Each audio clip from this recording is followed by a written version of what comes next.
So ಈಗ ಆಡ್ತಾ ಇರೋದ್ರಲ್ಲಿ ಯಾರು ಚೆನ್ನಾಗಿ ಆಡ್ತಾ ಇದ್ದಾರೆ ಅಂತಂದ್ರೆ ನೋಡ್ತಾ ಇದ್ದೀನಿ. ಅಶ್ವಿನಿ ಮೇಡಮು ನಾನು ರಕ್ಷಣಾ ವೇದಿಕೆ ಟಿ ಎನ್ ನಾರಾಯಣ ಗೌಡ್ರ ಹತ್ರ ಕೆಲಸ ಮಾಡ್ತಿದ್ದೆ, ಅಲ್ಲಿಂದ ನೋಡ್ಕೊಂಡು ಬಂದಿದ್ದೀನಿ. ಫಸ್ಟ್ ನನ್ನ ಕೆಲಸ ಬೆಂಗಳೂರು ಬಂದಿದ್ದೆ ರಕ್ಷಣಾ ವೇದಿಕೆ ಟಿ ಎನ್ ನಾರಾಯಣ ಗೌಡ್ರ ಆಫೀಸಲ್ಲಿ ಆಫೀಸ್ ಬಾಯಾಗಿ ಕೆಲಸ ಮಾಡ್ತಿದ್ದೆ. ಅವಾಗಲಿಂದ ನೋಡಿ ನಮ್ಮ ಮೇಡಮ್ನ ಅವ್ರ ಹೋರಾಟ ಯಾವಾಗಲೂ ಇದ್ದೇ ಇರುತ್ತೆ.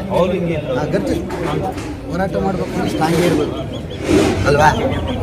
ಅಷ್ಟು ಹೋರಾಟಗಳು ಮಾಡಿರೋದ್ರಿಂದ ಅವರು ಸ್ಟ್ರಾಂಗ್ ಆಗಿರೋದು ಇದು. ಬಟ್ ಅದಂದರೆ ಒಬ್ಬೊಬ್ಬರದು ಒಂದೊಂದು ನಿಲುವುಗಳು ಒಂದೊಂದ್ಸರಿ ಏರುಪೇರು ಆಗ್ತಿದೆ. ನಾನು ಸ್ಟ್ಯಾಂಡ್ ತಗೋತೀನಿ ನಾನು ಅನ್ಕೋತೀನಿ ಏನು ಕ್ಯಾಮ್ರಾ ಸ್ಟ್ಯಾಂಡ್ ಅದು ನಾವು ಸೈಕಲ್ ಸ್ಟ್ಯಾಂಡ್ ಅನ್ಕೋತೀವಿ. ಇಲ್ಲ, ಅವರು ಮಾತುಗಳಿಗೆ ನಿಲುವು ಅಂತೀವಿ. ನಾವು ಇಲ್ಲಿ ಕಾಮಿಡಿ ಮಾಡ್ಕೊಂಡು ನೋಡ್ಬೋದು ಹೊರಗಡೆ, ಬಟ್ ಅಲ್ಲಿ ಒಳಗಡೆ ಸ್ಟ್ಯಾಂಡ್ ತಗೊಳ್ಳೋದು ಭಾಳಷ್ಟು ಪ್ರಾಮುಖ್ಯತೆ ಹೊಂದುತ್ತೆ. ಟಿವಿನೂ ಅಷ್ಟೇ, ಮಾತಾಡ್ಬೇಕಾದ್ರೆ ನೋಡ್ತೀನಲ್ಲ, ರೇಗ್ಸಿರ್ತಾರೆ ಸೊ ಕಾಮಿಡಿ ಮಾಡ್ತಿರ್ತಾರೆ. ಸೊ ಆ ಥರ ವರ್ಗದಲ್ಲಿ ಆಟ ಆಡಿದ್ರೆ ಬಿಗ್ ಬಾಸ್. ಈಗ